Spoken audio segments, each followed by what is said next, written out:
We're gonna do, we're gonna start with, and you can, like I said, seated or standing, but doing some circles, or you could, so options are, we're trying to do, start on the ankle, mobility, flexibility.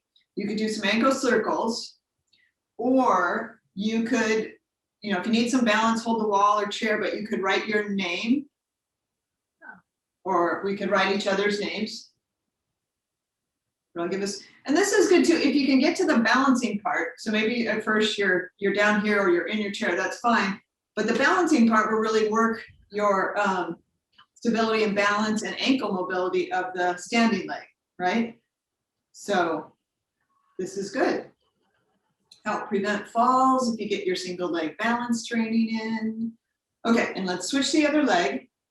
Again, you can choose to do your circles on the floor, kind of lead with the knee for doing that, and or write down what you had for lunch yesterday, whatever you want to write here with the ankle, just loosening up the joint.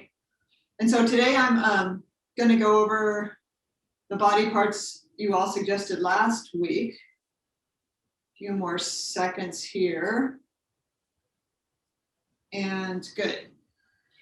And now let's go with, and you can do these again, seated or standing, but I'll show you standing. So we're up on our toes, and then like walk a few on your toes, and then down on your heels and back a few. Or if you're in your chair, you can do some of, just kind of the rocking, toes up, heels up, stretching as far as you can, going within your range of motion on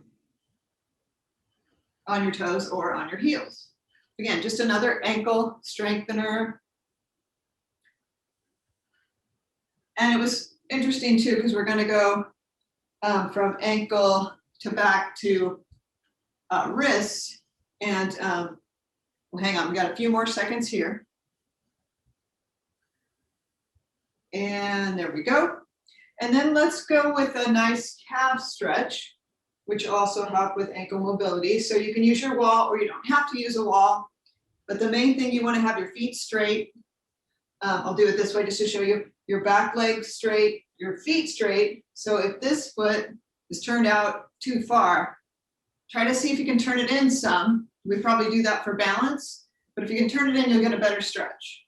And then we'll just hold that stretch, front knee bent, back leg straight, nice tall upper body, but really trying to get the calf, depending on where you're tight, you might feel it closer to the ankle or up closer to the knee. And switch legs. Here we go. And again, check that back foot, bring it in. But anyway, what I was going to say is, everything's connected, right? So something off at your foot can affect how you hold your upper back or neck. So, the hip bone's connected to the toe bone, connected to the face bone. It's true.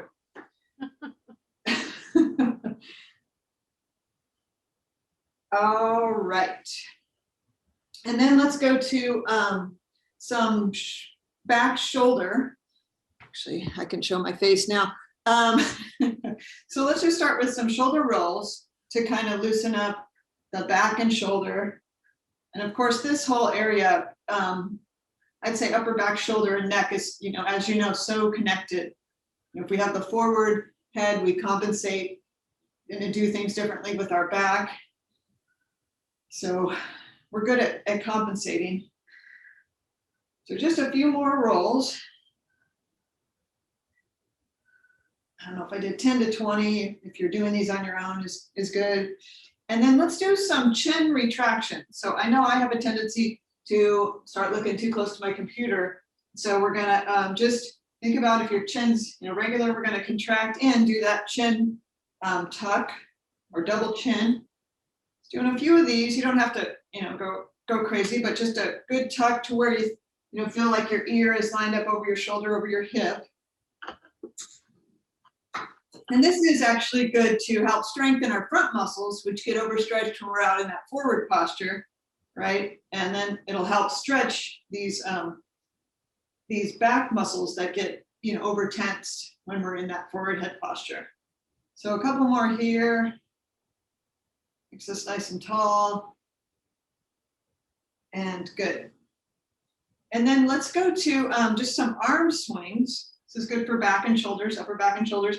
And when you do these, you could be doing these seated or standing.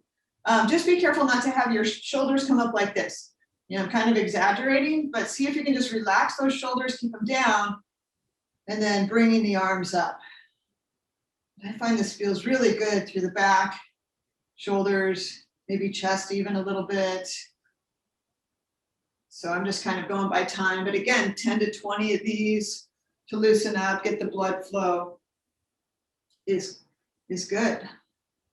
Okay, one more of these. And then let's go to standing cat-cow. So sitting back, and again, you could do this seated, but sitting back at the hips, and then hands just above the thighs. And then what you're gonna do is bring your chin to your chest, right? And we'll round out. And then when I come up, I'll get an arch in my back, sway back, right? This is the cow. I come look up, so you'll exhale as you round in, and inhale, take a breath when you come up, and then just work your range of motion. And again, I try to bring the shoulder blades down and in when I bring my head up. This one always feels nice too. So you could do kind of seated on the edge of the chair, or you can do in the quadruped on your knees and hands position too is really nice. Okay, and then finish with your chin to your chest, and then we'll just kind of roll ourselves back up to standing. And then the last one of the shoulder blade is the eagle stretch, I think it's called. So what you're going to do is bring your arms together, one elbow, inside the other, and then raise your arms to about where the elbow is at the shoulder height. And then you can, if you might stay here if you feel a stretch, or bring the hands closer, or if you can, wrap the hands, you can see like that. But whatever is comfortable for you. And I can really feel a good upper back shoulder stretch. And again, trying to keep those shoulders down, so don't let them creep up to your ears. Yeah, and sometimes this is too intense for me, so I just release my hands. So again, do what feels comfortable for you. Okay, and then switch arms, the other arm on top.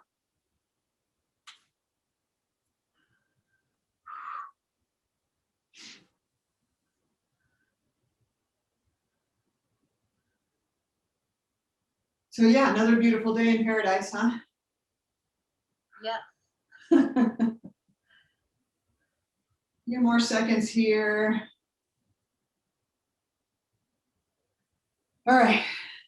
And then let's just go into this shaking your hands out. This is actually good for wrists, and someone mentioned some carpal tunnel issues. So just shaking the hands out, especially if you ever feel some sensation that's uncomfortable, is good to get the blood flowing, take a break from your computer. So that's a good one, just shaking the hands, or pretend you got them wet and you're shaking them out. That's what it's called. Wringing out your hands. And then some other goods is just to stretch the fingers. Just do a few of these. So just open, close, stretch as far out as you can. So you could throw in 5 to 10 of these.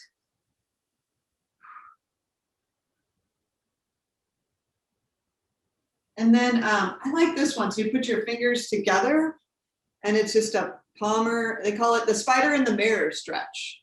And it stretches out the palm fascia, palmar fascia here.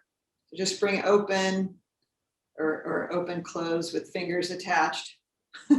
Hopefully y'all can see that okay, but I think it feels really nice.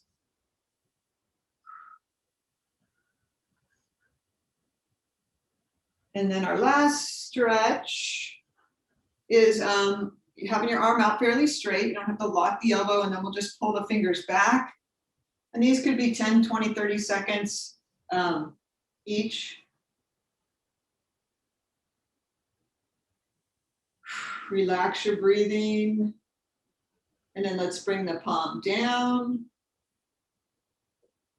Top of the forearm, back of the forearm.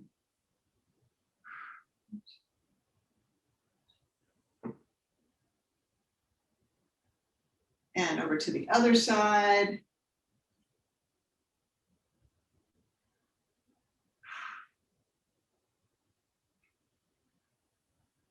You could also do these, okay, and then last one down.